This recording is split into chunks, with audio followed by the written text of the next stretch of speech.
Okay, good morning. Can you hear me in the back? Yeah? Thank you.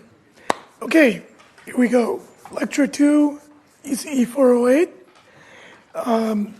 Before we start, I just want to mention a little bit about Lab 0. Again, Lab 0 is due on Monday.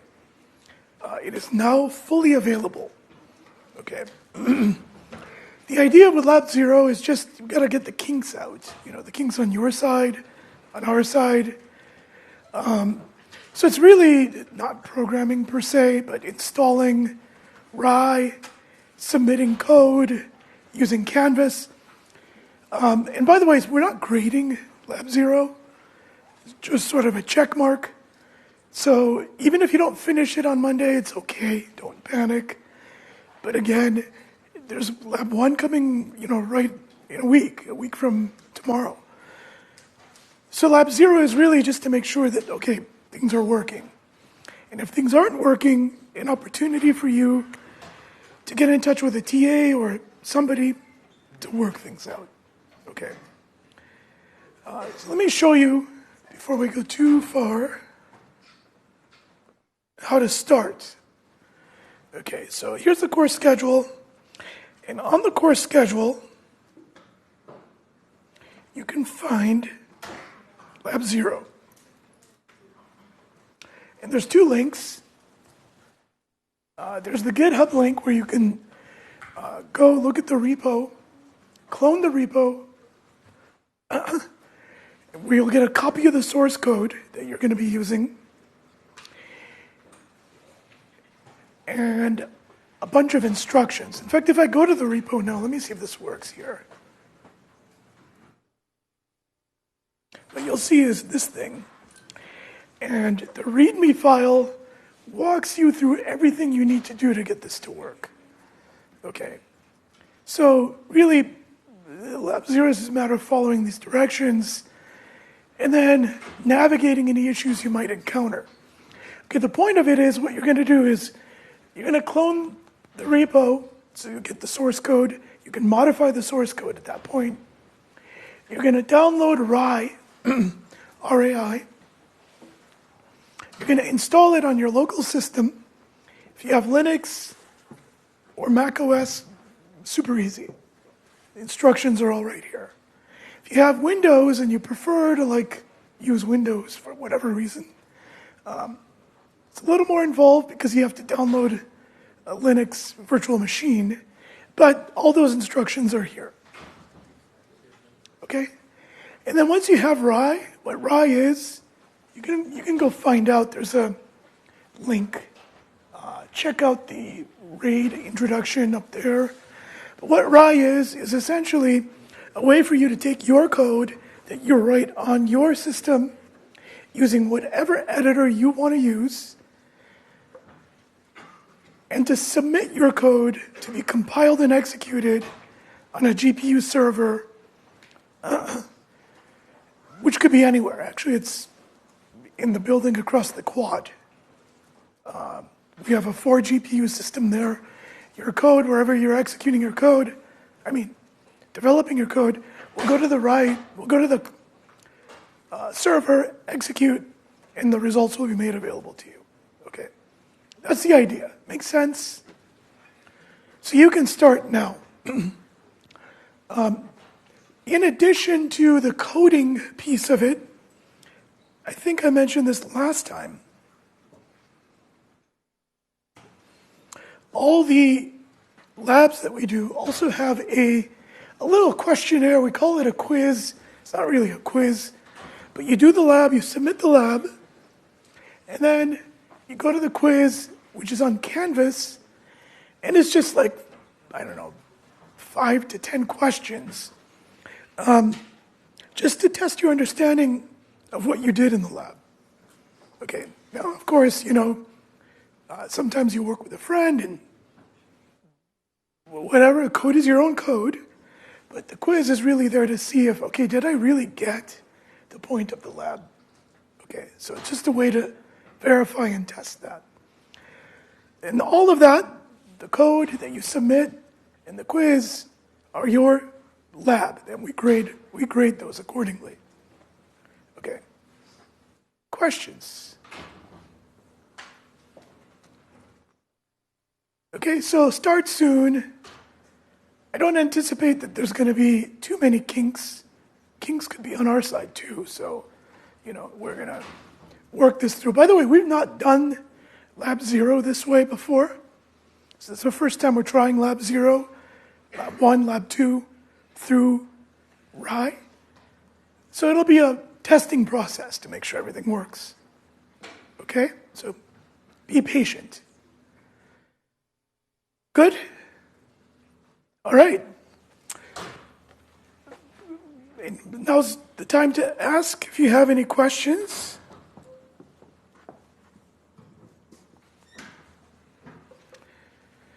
Okay, well, so today what we're going to do is we're going to take our first look at this concept of parallel programming in the Cuda context. Okay, we're going to introduce a few things that are going to be new to you, I'm pretty sure. And we're going to start to introduce what I mentioned last time is that turn of the corner, right?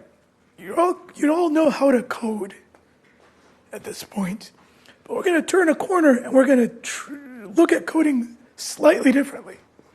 The for loop, we're going to create an independent version of that. Okay, and that's that concept we're going to talk about starting today. So by the end of the lecture, actually what you'll have by the end of the lecture, we already know this. By the end of the lecture, what you're going to have is basically the code for Lab 1, which you're going to submit next week. We're going to sketch it out on the board together, on the PowerPoint together. Okay. But you'll be able to play around with it from a coding perspective in your Lab 1. So I'm going to start off with a very simple example. Okay. And the idea here is we've got a picture. And that picture is, let's say, a color picture. And what we want to do is convert that picture into something where the color is mapped into shades of gray. From white all the way to dark black. Right? With all the variations in between, without any chroma attached to it. There's no color component. Okay, so we want to take that picture and convert it to what we call grayscale. All right? Now, let's back up a moment. What is a picture? Right? You know what a picture is, obviously, but from a data perspective, what is a picture? An image. Yes, please. 3D texture. 3D matrix. 3D matrix. One word is correct. Well, matrix is correct. 2D. I guess dimension was correct too. So, all right, two words were correct. It's a two-dimensional matrix. Of what? What's a pixel? Somebody say it. RGB value. Right, ultimately an image is a representation, a 2D representation of something, the world, what our eyes see. And as we map it into the digital world, one of the things we do is we say, well, what is this? What we're really sampling is the world at these individual points, the camera frame, where each point is a sample of the light field hitting the sensor at that point. So we've got a bunch of points. We collect them as an array, 2D array. Could be a 1D array. It doesn't have to be a 2D array, but it'd be a pretty weird picture if it was just I just saw a big flat line, right? So the shape of the image is the shape of the 2D matrix, the 2D array that we mentioned. Okay, but each element of that 2D array is a sample of the light field, which we're going to say in kind of digital terms is the amount of red, the amount of green, and the amount of blue at that particular point on the image. And it happens to correspond to something. Like, for example, this point here on the image might correspond to that rafter made of wood up in the ceiling. Or this one down here, to his shoe down here, which none of you can see. Okay, but that's essentially what that image represents. So it's just a 2D array of bits. These bits, we call them pixels, and if we break apart these pixels, there's a red component, a green component, and a blue component. So that's what that image is, with some x dimension and some y dimension. And what we want to do is take those red, greens, and blues for each pixel and then map them into a corresponding grayscale. All right, there's some math involved. It's not very complex math. In fact, you can write your own grayscale function that just takes some amount of red, some amount of blue, and some amount of green, and picks a value for the amount of gray. Okay, so imagine that, right, in your mind. So really, the code to do that grayscale conversion is, well, I take a pixel, I map it. I take the next pixel, I map it. And I keep going until there's no more pixels. And the thing I get is the same size as the thing I started with, except all the blues, greens, and reds are now some shade of gray. Make sense? That computation, I want you to just fix it in your mind. I can represent it schematically as this. Right? I've got some input array, I, with some number of pixels, n. Really, I'm drawing it as a linear array, but it could be a 2D array. It could be a 3D array, if I had. By the way, what 3D array of images, what do you think that is? Video. Or something, but it could be a video, right? Where each z dimension could be time. Exactly. Okay, anyway, so I take this set of pixels, which I'm now going to represent as a 1D array, and then for each of the pixels, I'm going to do a piece of computation in the circle to generate the corresponding output. Right? I've belabored this, but that concept hopefully is like crystal clear to you now. Because what we're going to do through the rest of the lecture is talk about how we take this and we represent it as independent computation that we do in parallel. Because this pixel depends on no other pixel. I need not wait for any of this or any of this to calculate this. I can just do it once I have the input. So it's all parallel. And as our image sizes increase, the amount of work is quite large, right? 10 megapixel image, 10 million pixels. That's a lot of work. Video. Now I've got an hour of video that I want to convert to grayscale. Well, this is what I'm doing, by the way. That's a lot of pixels, right? So it's a massive amount of parallelism. So let's go and figure out how to execute it in parallel. Make sense? Any questions on this? Okay, so here we go.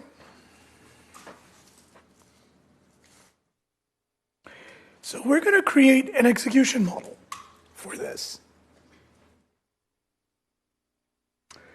Interesting, all my beautiful artwork has disappeared. All right, no big deal.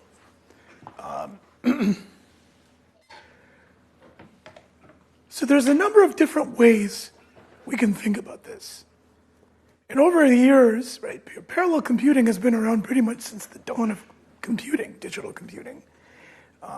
And people have invented different ways of taking that grayscale code and mapping it into parallel. we're going to talk about the Cuda model. All right? And the way the Cuda model works is it says, hey, okay, when I talk about my C code, all right, I've got pieces of the code that are modestly parallel. We'll call them serial. They're so modestly parallel that we're not even going to bother trying to parallelize them. We'll call them serial. Then there are pieces of code that are very parallel, like the grayscale code. Right? It's unlikely that you're ever going to write something that's just the grayscale convert. But it's probably part of a larger pipeline of code that you're doing in your app. Okay, so the parallel piece is just part of a larger piece where it's a mixture of both serial and highly parallel code. And what we're going to do in the Cuda world, and by the way, in the Cuda world, I should back up, right? What is the Cuda world? Well, I've got a GPU, which we talked about last time, right? It's a chip or a set of chips where I've just got lots and lots of execution resources that are throughput oriented. And I've also got some CPU in that Cuda world where my CPU is modestly parallel, maybe 4 cores, 8 threads, whatever it may be, but small. And in this world, what I'm going to do is I'm going to execute the serial stuff on the CPU, which we will sometimes call the host. And then we're going to execute the parallel stuff, where we've got lots and lots of threads, on the GPU, or which we'll also often call the device. Okay, so here's our full application. Serial, parallel, intermixed, maybe not so nicely, but it's intermixed. And what we will do when we execute is, you can't see the nice threads that I put here, but anyway, the serial code will execute on the serial CPU, and the parallel stuff, the kernel, we call it the kernels, will execute on the GPU. Okay, so that's the first view. Now, that's our starting point, and really what we're going to say is, so we've got this parallel stuff. Okay, here, actually, we start with the serial stuff, and the serial stuff is just, a couple of threads. I'll draw a thread with a squiggly line. In fact, all my squiggly lines are missing on this diagram. And so my serial code will run on the CPU, primarily single-threaded. My parallel code, on the other hand, has many threads. You can imagine each of these threads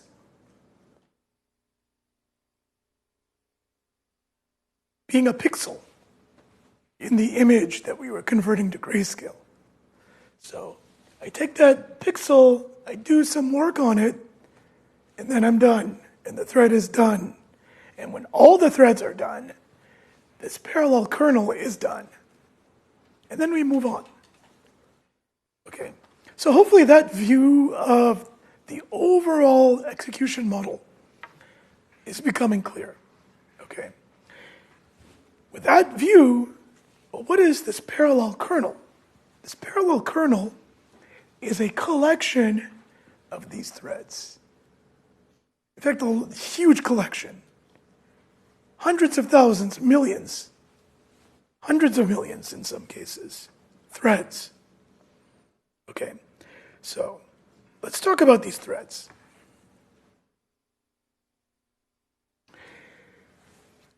Again, let's put into our mind the grayscale conversion.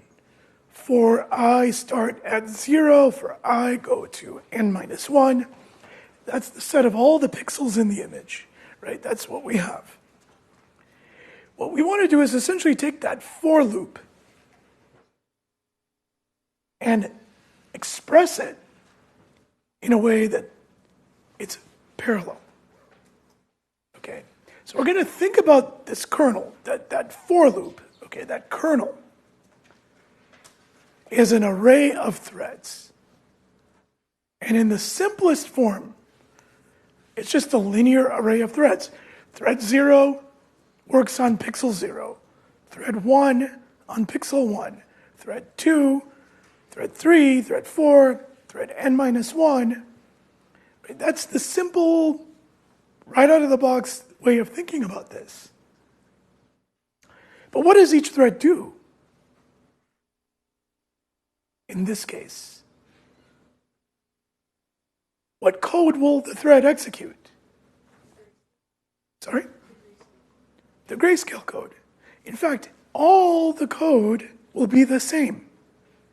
Right? Again, I will encourage you to think about it from the system perspective. At the lowest level, there's some set of instructions that are executing. Loads and adds and stores and this and that and divides and multiplies and adds. At the lowest level, all the threads are going to be executing the very same code. That's one simplifying but highly effective assumption we're going to make. Everything executes the same code. That's called the single program multiple data paradigm, SPMD. And that's what the GPU will do. It's going to help us. Because we could have each thread executing its own thing at any time, and but that's just gets a little crazy. And there's no way we're going to be able to manage 10 million threads doing anything they want at any time and have things work out. So the assumption we're going to make is that there's one piece of code that all the threads are executing. Single program, multiple data. Okay, that's going to help us. But if they're all executing the same code, how will they do anything differently?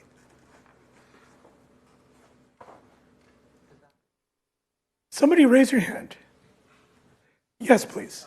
Thread ID can access like a JSON memory location. What is a thread ID? I wouldn't. It's an index that different. Map it into the for loop that we just created. Okay, it could be the index. The index. So really, I have all these pixels I'm trying to execute and convert to grayscale. They're going to execute the same piece of code. But what I must have, as he said it correctly, which is the thread ID, I must have each piece of code have its own I, or index. I can't wait for, remember, when we think about a for loop, there's an I equal I plus 1, and really that creates a serialization. I can't execute iteration 100 until I've done iteration 99, 98, and so on and so forth. What we want to do is in an instant, be able to launch all these threads, where each thread has its own unique identifier of where to start in the world. Okay? That's kind of an elementary concept. Does that make sense? Any questions about that? Yes?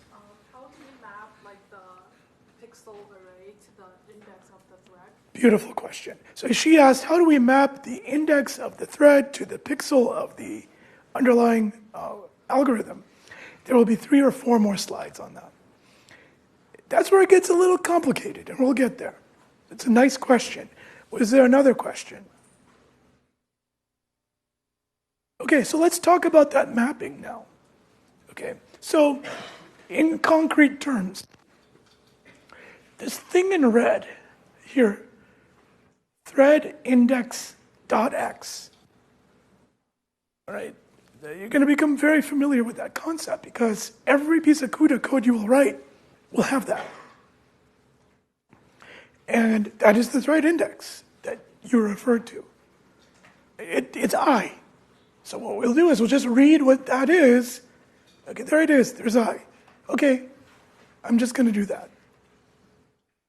That's not the grayscale convert per se, but you get the idea. That's the simple perspective. But turns out that things can't be that simple. There's got to be more to it, and indeed there is. Okay, so let me introduce some terminology now. So, okay, let me bounce one step above. Remember that picture? I said it's not a 1D array, it's a 2D array, could be a 3D array. The real world tends to favor 3 dimensions, right? And the computing we tend to do tends to be on real world things, like, for example, fluid dynamics. The airflow over an airplane wing, or on a turbine blade, or the dynamics of an electric vehicle. Right? These are all physical things with physical quantities that tend to be 3-dimensional, maybe 4-dimensional. Even that image was a 2-dimensional image.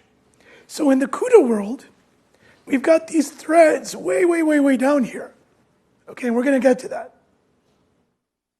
But what we're going to do is we're going to put a structure on those threads so that we can map these 2D, 3D, 4D algorithms very nicely to those threads. Okay, so let me introduce a few concepts. We start off by talking about the grid when we talk about a kernel. Okay, a kernel, for example, is like our grayscale convert. I give the grayscale convert an image. Okay. That kernel is going to operate using a grid of threads. All the threads that kernel uses, called the grid. Now that grid is organized into a bunch of thread blocks. Okay. And these are just groupings of threads. So it's all really abstract. So I've got some threads in this block, in this block, in this block, in this block, and so on and so forth. But this array of thread blocks has some dimensions, meaning there's an X dimension. I've got 1, 2, 3, 4, 5, 6, 7, 8 blocks in that dimension. I've got 2 blocks in this dimension, 3 blocks in that dimension. So I can take the threads and I can array them into blocks. And we will. We have to, in fact. Then, for each of these blocks, okay, for each of these 8 times 2 times 3 blocks, I have an array of threads. Okay, in fact, that array of threads itself can be 3-dimensional. So there could be threads in the X dimension, the Y dimension, and the Z dimension. And then at the end of it, I've got a single thread that belongs to one of these blocks in some place within the block, which maps into the grid. Okay, let's keep diving deeper. So there is going to be something we call the grid dimension, okay, which just tells us, well, how many blocks am I going to use in each of the dimensions in the grid? Okay, so I can have an X dimension, and the X dimension grid dim.x, in this case, is 8. So I've got 8 blocks in the X dimension. Grid dim.y, 3. Grid dim.z, 2.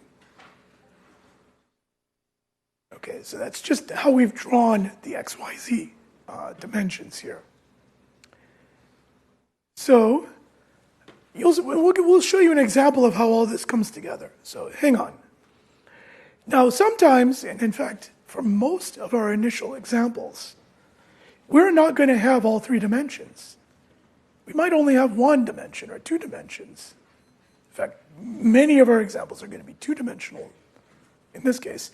So we just set the dimension we're not using to 1. So for example, if it's just a linear array of blocks, I set the Y dimension and the Z dimension to 1. It's just a 1D set of blocks. Okay. let's keep going. Let's piece it all together, and then we'll see an example. Now, what we need is, we may need to know at certain points in our code which block does this particular thread belong to. It could be a thread, in some block down here someplace. So what we have is, we have a way to uniquely identify the particular block a thread might belong to. So block index X, block index Y, block index Z tell us the coordinates of the block that thread belongs to. Okay, so, and it's all straightforward and it all makes sense.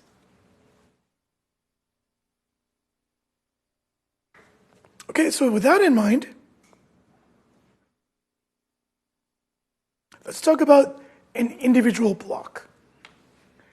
So here, what I can also do is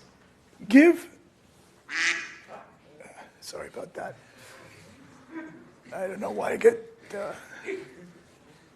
by the way, that's my daughter. I think she did that. She knew I was going to come into lecture and she said that to quack.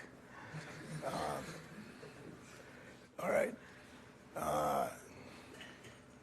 Okay. So what we can do is we can now say we've got a block of threads, and the block itself has dimensions. And we can set those by using the block dim x.y and .z. Okay, again, we'll put it all together. So hang in there if you get it, but it's not all coming together yet. Okay, so we can set those up.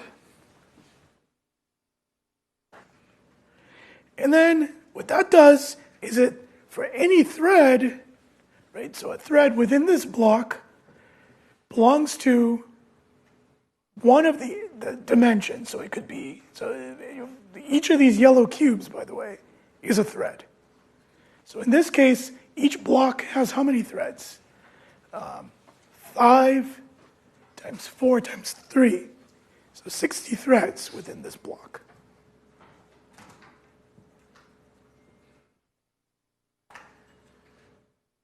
Make sense? And again, I can know where the thread is by using thread index. It gives me a unique ID within the block, right? So thread index in this case can be any number between 0 and what?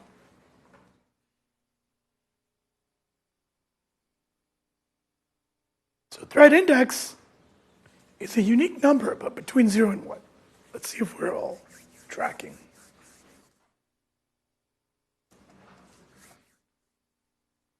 Yeah, back there. Why are we using this 3D model? Why are we using this 3D model? Yeah, maybe I didn't make the point clear, but let me try to answer that again. Because the world is not just one-dimensional. A lot of the computing we're going to do is going to be two-dimensional. The raw data that we're operating on will be two-dimensional or three-dimensional, maybe even 4 or 5-dimensional. So when we map these things into Cuda, it's convenient to have this kind of three-dimensional underlying structure. Okay, so that's in part why we're doing it. The other reason we're doing it is more hardware related. We need to have these groupings of threads so we can execute them more efficiently in the hardware. Okay, let me defer your question for the end of the lecture and then see if you still have it. Okay, but it's a good question. Any other questions? By the way, so my question to you is, thread index. For this example, what's the range of thread index? Yes? This is 0 to 4. 0 to 4. Why did you pick 4? The longest one looks like the x-axis is 5. It goes from 0 and then keep going and hit 4. Good. But we also need to factor in the fact that there's also an x and y. I see what, sorry. Yeah. Thread index.x, I think that's what you're answering. right? Because we have 3 dimensions on thread index. Thread index.x, thread index.y, and thread index.z, right? So thread index.x can range from 0 to 4. You're completely right. Thread index.y can range from 0 to 3, and 0 and 1 for z. But in total, I've got 60 threads within a thread block. Okay. I sense there's some confusion here. Let's try to tie all this together. Okay. So, let's go back to our grayscale example. All right, so we've got all this code that we're executing from 0 to n minus 1. We want threads to have indices starting at 0 and going all the way effectively to n minus 1. Okay. But with Cuda, let's say the image size is 1 million pixels. Right? So one way you might think about it is, okay, I'm just going to go and set up my computation in such a way that I've got threads in one block, and that block, so the grid has one block. And that block is just a single array of pixels, of threads, from 0 to 1 million minus 1. Okay. Yeah, question. Can the size of the block exceed the number of Cuda cores we have? Hang on. That's where I'm going with this. Okay. So I could do that, right? And then that may be the most logical way of thinking about this. But it turns out that's not really what we want to do for reasons I will get to in a moment. So what we're going to do instead is we're going to say, we're going to take our linear array of iterations, our iteration space, and we're going to break it into blocks. And these blocks can be one-dimensional blocks. So I'm just going to, systematically cut it. 0 to 1 million minus 1. I'm going to dice it up into blocks. And I'm going to put, say, 256 threads into a single block. Okay, so here's thread block 0, thread block 1, thread block 2, all the way to thread block 1 million divided by 256, or let's call it n minus 1 to be simple. Yes, question? Yes, because we're trying to keep this very simple.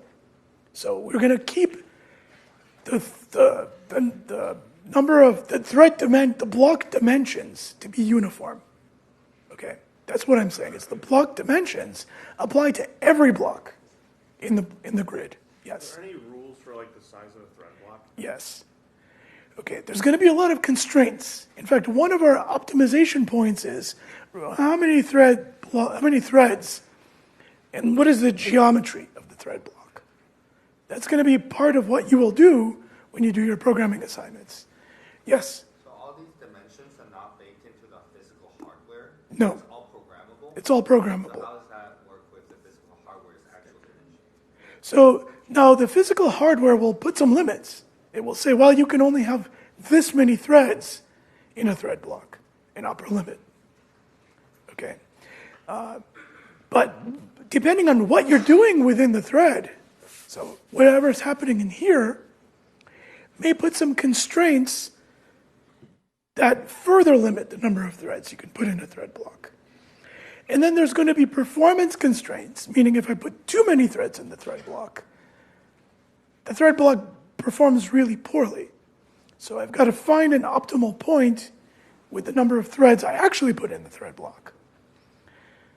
And we're going to see this over and over again when we do this Cuda programming.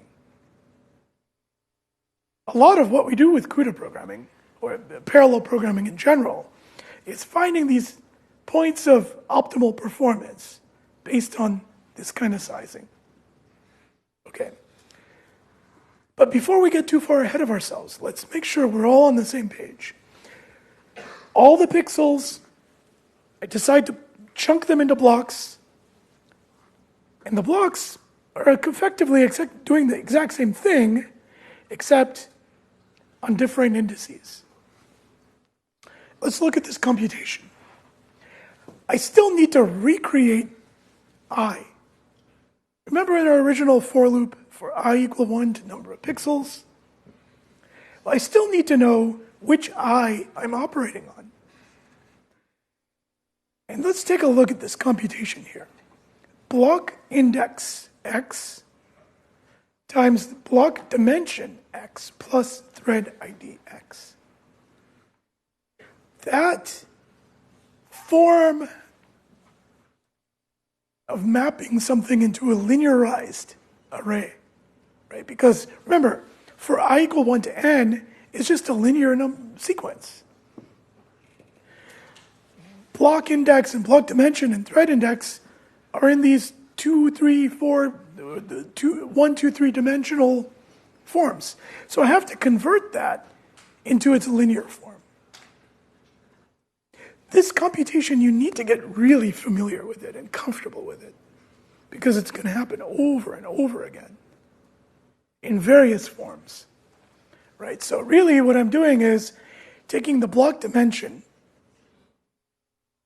the block index, so block 0, block 1, block 2, block 3, multiplying it by the block dimension, which in this case is 256. So 0 times 256 is 0. And I add to that the block dimension. The thread index. Thread 0, thread 1, thread 2. And that gives me a number between 0 and 255 for that very first thread block, which is great. I equals 0, I equals 1, I equals 2, I equals 255. The first 256 pixels, hey, we got them. What happens when we go to the next thread block? Well, thread block now is equal to 1. So I'm going to take thread or block index, which is 1, multiply it by block dimension, which is 256, and I'm going to add the thread index, which in the case of this first thread is 0. So its I will be 256, and then 257, and then 258, and blah, blah, blah, blah, blah. And it turns out that it all works. Okay? But in order for me to get it to work, I've got to add this mapping from the 3D space into the iteration space. Okay, there was a question back there. Please speak loudly. This is only happening if it's like one-dimensional, right? Yeah, the way I've set it up is a 1D array. I could set it up as a 2D array if it made sense, but I didn't. Okay. Yes, I only set it up as a 1D array of thread blocks. Okay, let's take another look. Let's make sure we're all clear on this.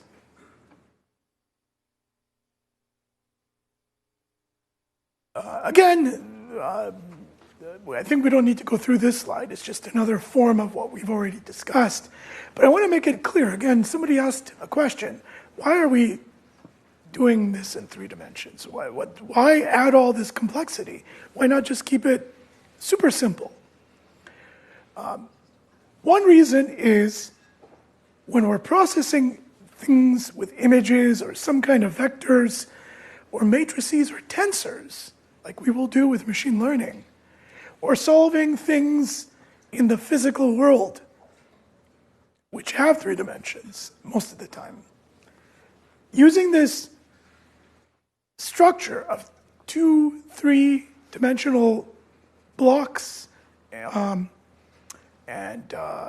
grids just makes that mapping easier. Okay. The other reason is that when we map things into hardware, having a grouping of threads will help us optimize our code, as we will see. Okay. So, with that in mind, let's take a look at a simple piece of code. This is lab 1 right here, right? So if you want to get a jump start on lab 1, just pay attention. We're going to do a vector add, right? You know what vector adds are. Where I've got, let's say, an array of floating point values in vector A, and then another set of floating point values in vector B. And vector A and vector B are the same size n. And what I need to do is calculate vector C, which is just the vector sum. Again, independent computation. Each index of the output is independent of all the other indices of the output. It's very much like the grayscale. So what we will do is we'll write the Cuda kernel in detail right now. Okay.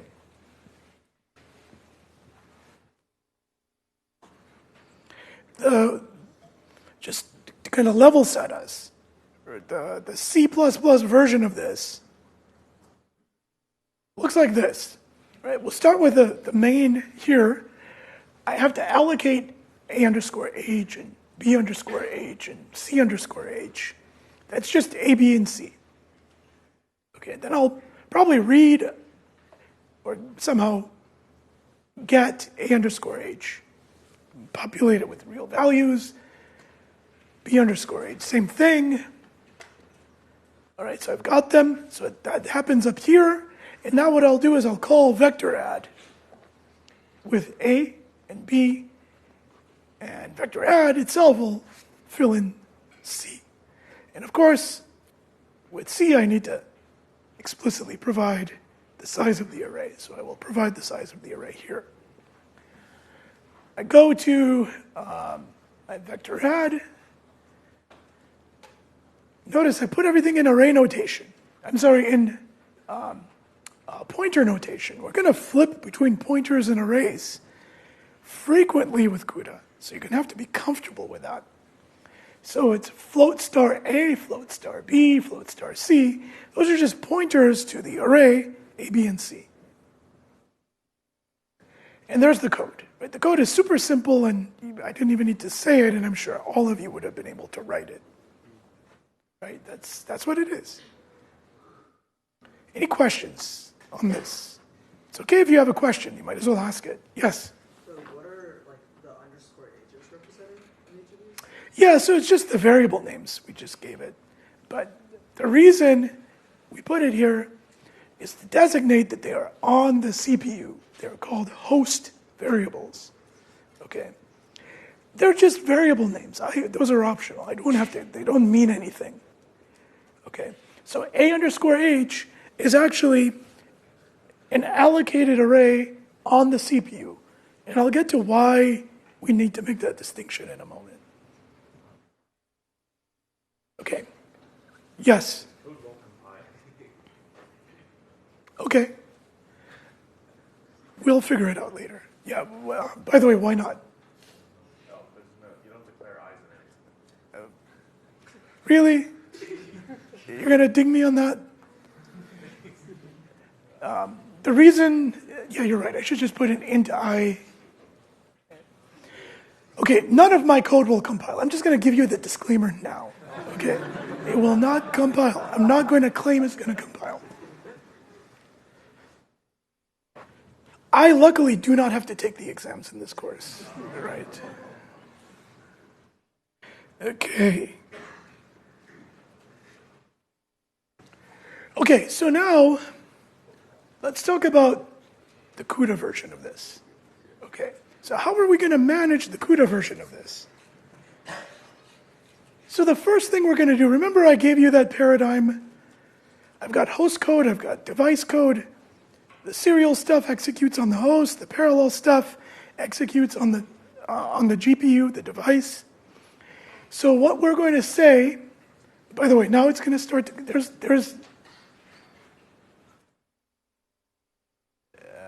okay, never mind. Okay, so here we go. So what we're going to do is we're going to take the vector add function, and we're going to start to put stuff in that vector add function so that we can actually run the vector add on the CPU, on the GPU, using Cuda. Okay, so we're going to allocate A underscore D, B underscore D, C underscore D, okay, as new memory elements, where these memory elements are actually going to be on the device, on the GPU. Right? A underscore H, B underscore H, and C underscore H are on the CPU. But the GPU memory is different, at least in the way we're going to talk about Cuda initially, than the CPU memory. They're different memory spaces. So I have to actually do this. I have to copy A from the CPU explicitly to the GPU. I have to copy B to the GPU. The GPU will compute C, and then we'll copy it back to the CPU. Okay? So that's how we're going to do it. And in order for us to do it, we just got to create a template piece of code here. Of course, this is not going to compile, right? It's just comments. Allocate device memory for A, B, and C. Copy them over. Launch the kernel. And then copy the result from the GPU back to the CPU, and then clear everything up. And then we're done. Yes, question? Does the device, like the GPU, have like an operating system on it that manages the memory allocation? Yeah, it's usually the device driver. Okay, the device driver, which is running on the CPU, is doing everything it has to manage the GPU to do all this for you. Luckily, our interface to all of this is really simple, okay? So we're going to talk more about this later, but I want to give you a preview of it now, okay? Just to get us thinking, I've got the host here. This is a simplified version of the CPU. It's going to communicate with this big thing here, which is the GPU. Okay, and the GPU, the board, if you've ever seen the board, right, that's got, well, one big thing is the fan, but you take the fan off, there is the GPU chip itself. And the GPU chip itself is one component along with the memory that's on the GPU. We sometimes call it video memory, but it's memory. It's just regular memory, graphics memory. Okay, that memory is like the CPU memory. A, B, and C are here. We need to create copies of them, or at least for A and B, on the GPU. We call that memory global memory. Okay, and it's just the memory on the GPU device that's separate and off-chip from the GPU itself. And there's lots of it, typically. Gigabytes. Okay. And then there's a bunch of memories on the GPU itself, which we will talk about in subsequent lectures. But for now, we're just concerning ourselves with this GPU, global memory. So, the device driver, the operating system that he mentioned, will let us, from our C code, do a malloc, a memory allocation. Cuda malloc, it's called. So when I call Cuda malloc, what I'm doing is I am reserving in global memory a chunk of memory of a certain set of bytes. Okay, so really what I want to do in my code is malloc A underscore D. It's a copy of A that I can manage. Same size as the A that's on the CPU. Cuda malloc B. Cuda malloc C, so that I can transfer it over to the CPU when I'm done. Okay. And likewise, if we have a malloc, we have a free, so that I can also deallocate anything I've previously allocated. Okay, so those are APIs that are part of the Cuda environment. Cuda free and Cuda malloc. Very simple, and I do not expect these to cause anyone any issues this semester. This is the simple part of it. Yes, question? So can I change these values inside of the course, or do I have to use a kernel? Okay, your question is, can I change the allocations from my C code? Like where the access right to those variables that are declared that pretty much. Okay, we'll get to that. It depends on where I assign them. Those pointers, by the way, are pointers that are managed on the CPU. Okay, so those are just CPU pointers, and I can pass them along wherever I like. Question? Does the GPU have hardware to do DMA from the CPU's memory to the GPU's memory and vice versa, or does the CPU just have to do it itself? So his question is, does the GPU itself, is it able to read from the CPU memory through DMA? The answer is yes. We won't really do that this semester. Okay. But yeah, that's a feature of Cuda that you can use. Yes. In the graphics card, when they give you the memory that it has, are they talking about the global memory? Yes. So if you buy a graphics card, you might buy it with 4 gigabytes of RAM. That's what that is. Yes. So if you want to use Cuda, you have access to most of that. Now, if you're doing graphics, if you're using a GPU to do 3D graphics, clearly the GPU is using that to do its rendering process, right? Yes. Where does writing to the screen come in? Where is where's that memory? That memory is mapped into the system main, within the same virtual memory as the system main. So the global memory that. Let me back you up. Like what you asked, when writing to the screen, what do you mean by writing to the screen? Like if you want to display pixels on the screen, there's a region of memory mapped I/O. Okay, so you're asking if this is a rendering device, not a computing device. If I'm using the GPU to put, beautiful pictures on the screen, the whole system's going to be different. And you're right, there's a region of global memory that will be the output buffer that will get then, converted into whatever the display needs to do its output. Okay, the frame buffers. We're not going to touch that. Yeah, but it's there somewhere in here. That's where that is. Okay. One more question, we'll move on. What happens if you run out of global memory? Well, your program will crash, right? No, it won't crash. No, if you write your code properly, it will have to exit. And how will you know you've run out of memory? Your malloc will not succeed, right? You'll try to allocate memory. You'll get it, I don't know what you'll get a return value that says, hey, you didn't succeed. And you'll have to respond properly to that. So let's move on. Yeah, you guys are talking about, these are great questions. I don't want to dismiss them, but I'm going to try to focus us on what we need to know. Okay, so, I create the buffers in the global memory, but what I need to do now is I need to fill those buffers with relevant data. So we have something called a Cuda memcopy, okay, which lets us do memory transfer to the buffers we've created. So I create memory region A, memory region B.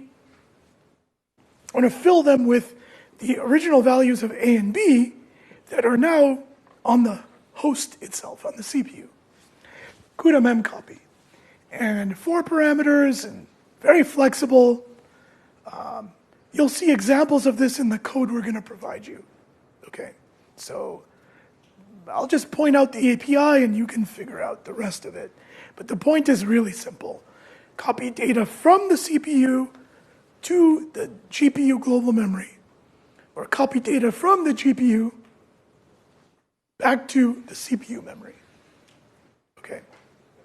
Let's start to piece all of this together because it'll become much clearer. Yes, question? So if memcopy is serial, then technically wouldn't that make HR process also serial? That's a good question. Okay, so his point is, isn't memcopy serial? Right? I have to copy A, then B, then C.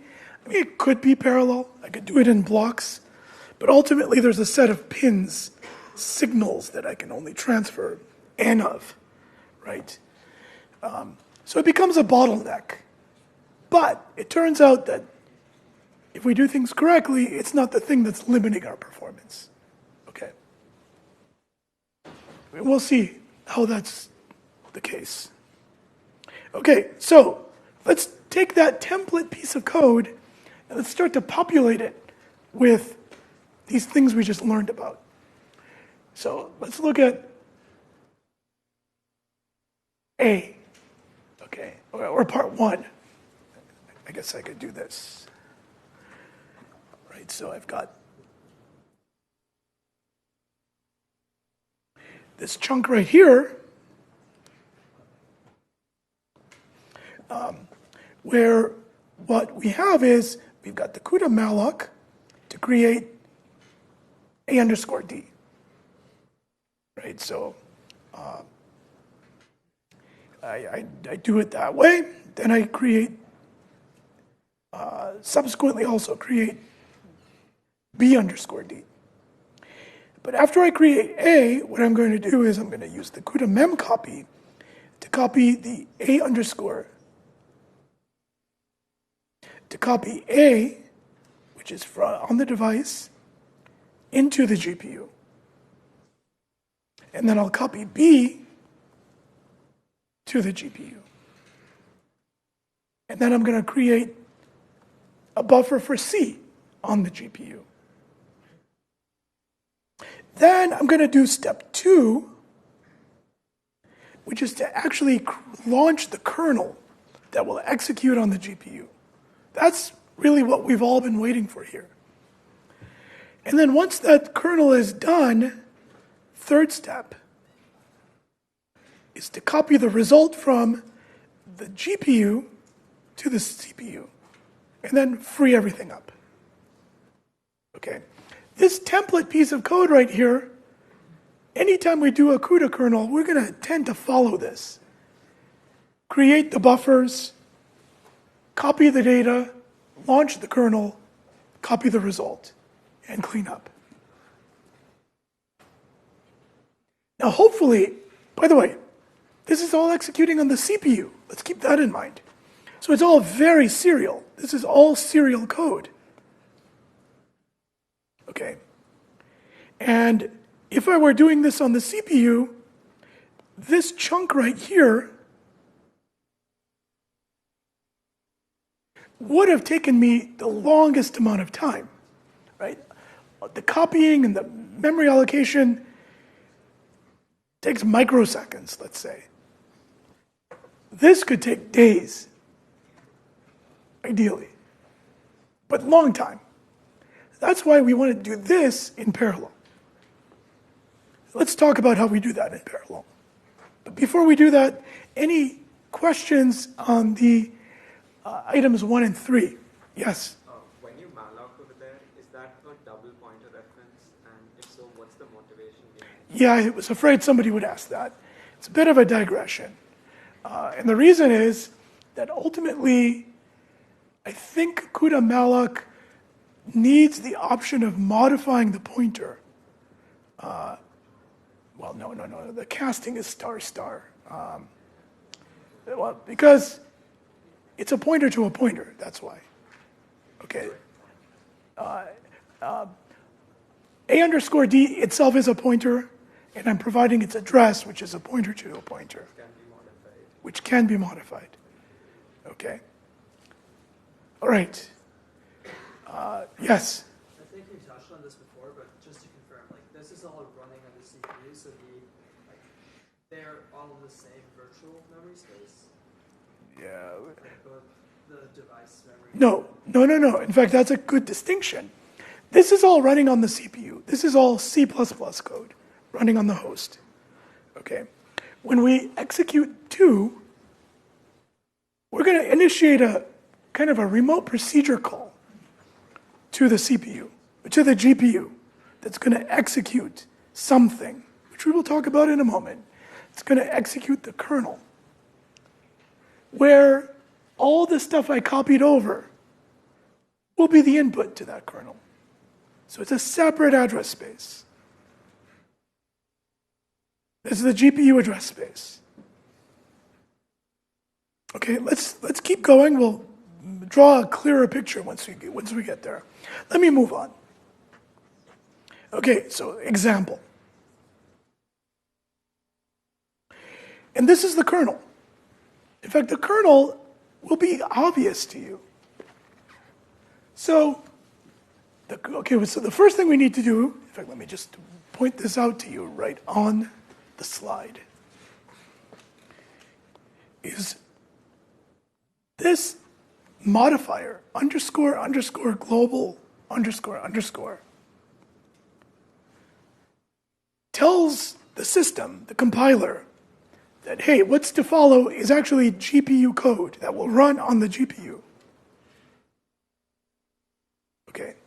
And here are the inputs, the parameters, float underscore, or float star a underscore d, dot, dot, dot, dot, dot, dot. Okay. And there's the code. And that's the only code that's going to run on the GPU. That's part of our SPMD model. That is what all the threads will execute. Okay? So remember, I have to recreate the original index, I in this case, for the vector add. Block ID x times x, block dim.x plus thread index x. Now I know what I is. And then this thread will calculate a underscore d plus I, I'm sorry, a underscore d sub I plus b underscore d sub I equals c, you get the idea. And there we go. That's the Cuda kernel. Why do we need this I less than n? That wasn't there in the C code. But why do we need that here in the Cuda code? And this, I think everybody needs to think about. Because if you can answer it, you see the full picture. If you can't answer it and you're stuck, you need to work on it. I'm going to pause a moment to see if we can all get there. So again, question, why is that? If I less than n necessary?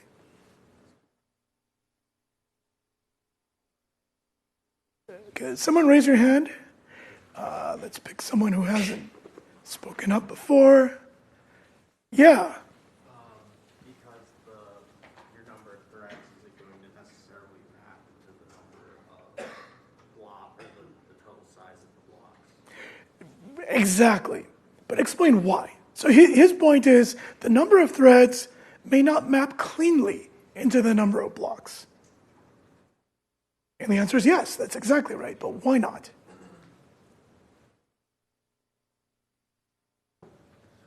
Let me back up, okay? Okay, that piece of code, many of you will struggle on MP3, MP4, MP5 with the corresponding version of that code for your labs. Okay, it's not trivial. But let me come back to this. Okay, what was my block size in this case? 256. How big are my vectors? I would hope they're a multiple of 256 and everything would be great, but oftentimes they will not be. And let's say they're 1,000. Let's say n is 1,000. The vectors are 1,000 elements. Thread block 0, great, perfect. Right, because it's working on vector element 0 to 255. Thread block 1, 256 to 511. No problem. Thread block 2, 512 to whatever 7 ... is. What about thread block 3? It's going from 7 whatever to 1023, right? Because that's just 256 plus 256 plus 256 plus 256, right? So I've got 24 elements there that I really ought not to be calculating. And in fact, if I do calculate, I may actually be generating some kind of error. So I don't want to calculate that. So therefore, what I have to do in my code is add that little extra piece, a boundary condition, to make sure that this particular thread is really generating something that's a part of the computation. Okay. If you saw that from the beginning, you're on track. If you didn't see that from the beginning, but you get it now, hey, congrats, that's perfect. If you're still confused, you really do need to spend a little bit of time catching up, okay, because it's going to come quickly. That concept needs to be crystal clear, all right? Let me pause. We got a little time for questions. A few more things we need to cover, but let's take a pause, yeah. What if my number of elements are more than the number of threads?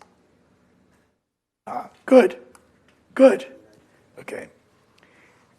Let's get to, in fact, that's the next thing I'm going to address. Okay. Yes.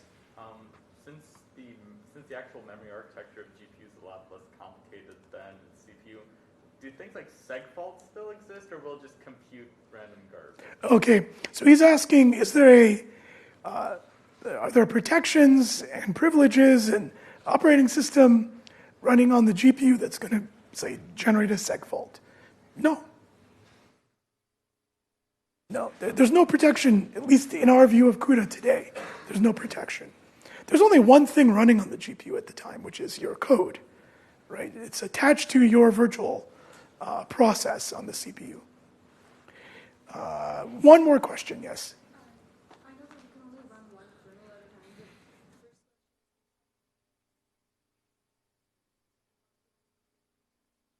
but Yes. thing, and each of them have to have that global thing right above. Yes. The answer is yes to both. Her questions are, can we have multiple kernels in our C code? And the answer is absolutely. In fact, any interesting CUDA program will have multiple CUDA kernels. And they will all need to have the underscore global identifier on them. If you don't put that, they'll just run on the CPU. Okay, so if you want to run them on the GPU, that's all you really need to do. And by the way, complex CUDA kernels, complex CUDA code will have interleaving kernels. So we'll start one kernel, and before it finishes, we'll start another kernel, and then another kernel. And it gets quite complex. It can get quite complex. But for this course, we're going to keep it pretty simple. Okay, let's move on. So, somebody asked, well, let's say, at one point in time, my vector size was 1,000. But then I got an input set where the vector size needs to be 10 million. So I want to create flexible code that's independent of the size of the vector, clearly. So the way we're going to field that is in the following way. Okay, so when I want to launch my kernel, I need to call it. So what is my kernel? My kernel is, this is the name of my kernel. Right here. Right? And I know it's a kernel, and it's going to execute on the GPU because of the global. And I can call that kernel anywhere in my code. In fact, I'm going to call it right here. This is host code right here. And then the host code, I call vec kernel, and I've got all this weird stuff here. And then I've got my parameter list. Let's talk about that weird stuff. Okay, what this weird stuff is, is just a way for me to express the grid and the block. Okay, this is the number of blocks, or the dimensionality of the blocks that I have in my grid, and this is the dimensionality of the blocks themselves. Okay, so really these are 3 component numbers, x, y, z, but if you don't provide x, y, x, or y, and z, they default to 1. Okay, so this is the number of blocks in the x dimension.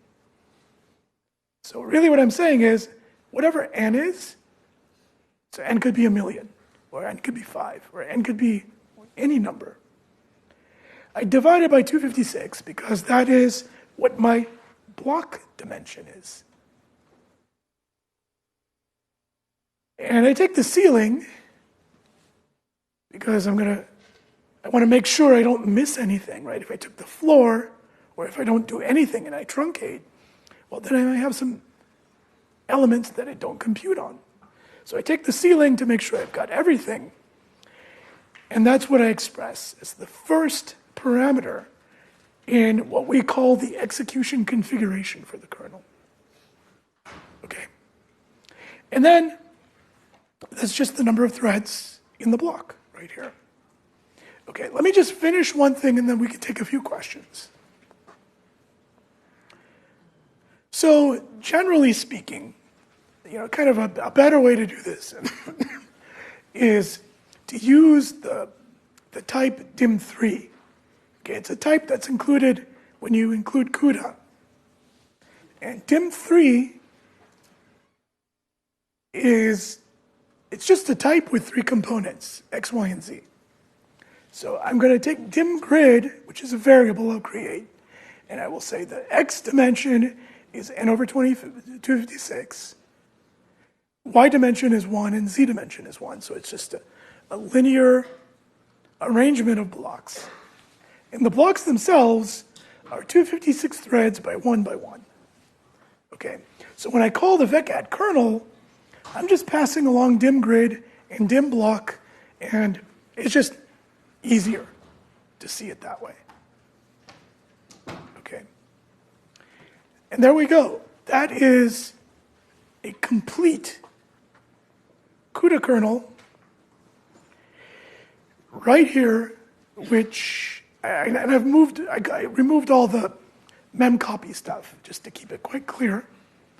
Right, what I'm doing here is dim grid, dim block, 2 variables where I specify the x, the y, and the z, x, y, and z.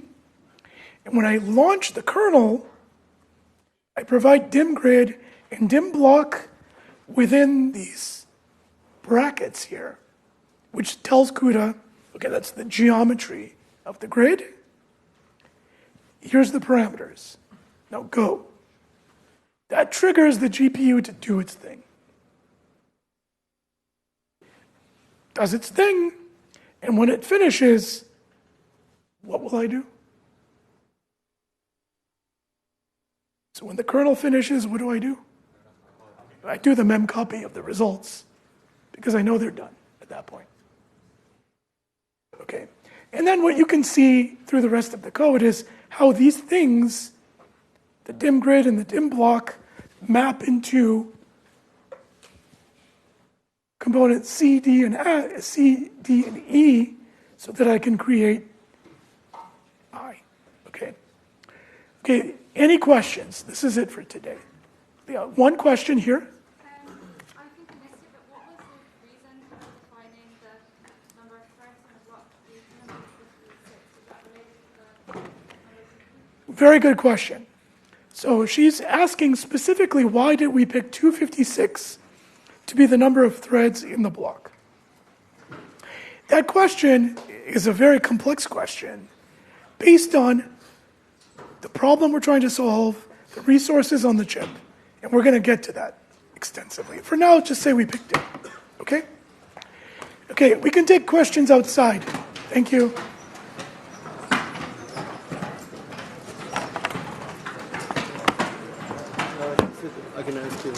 it? Yeah.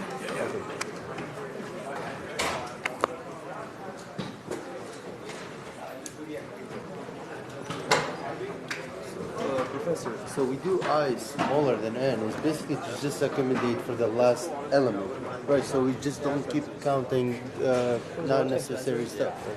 Yeah, remember that example? There were 1,000 elements, Yeah. but 1,024 threads. Yes. Right, so there will be 24 threads that really shouldn't be computing anything. Yes. Right, they shouldn't even be touching memory. So that I less than n just says, hey, No need to don't do use anything. all the Yeah, don't do anything. because we're going by blocks. Right? And the last element won't use all of it, right? It's just super. Won't use all the blocks. Yeah. Exactly. And the last Exactly. element, yes. The last block. The last block is Yes. all because of the last block. Exactly. Yes, exactly. Professor, I just enrolled in the course yesterday. Could you Okay. please add me to the Canvas system? Add me to the Turn this. Yeah, one sec. Excuse me, let me.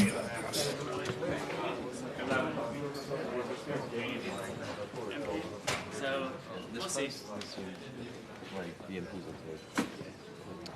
Okay, here you go.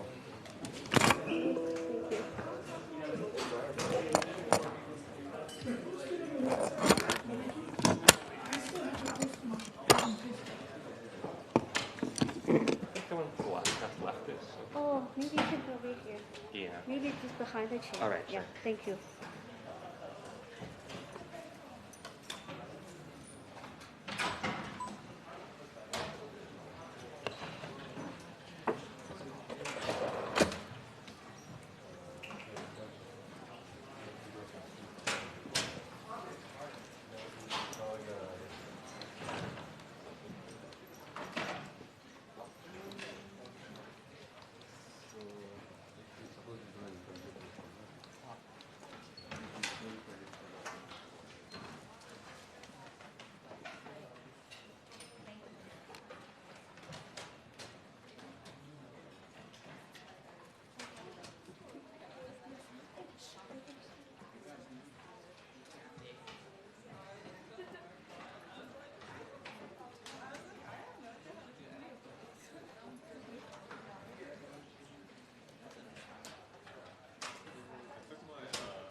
Case? Yes. Yeah, you can take one of those. Yeah, this one. Maybe you can sit on the left, and the other person will sit on the right. Okay, I'll sit over Great, here. thank you.